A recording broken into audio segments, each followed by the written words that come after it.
All of this is full of pine cones. This is, I would say, probably a couple months of collecting by little squirrely.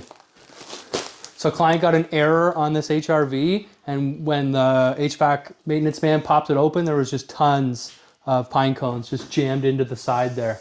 If you're getting an error code, it might be something a little more than just a regular touch-up. So now we got to rip out the whole line and redo it and make sure that it's actually covered on the outside. So we're gonna have to dig up, go under the deck, and make sure there's a proper cover on it so there's no more pine cone collectors getting in.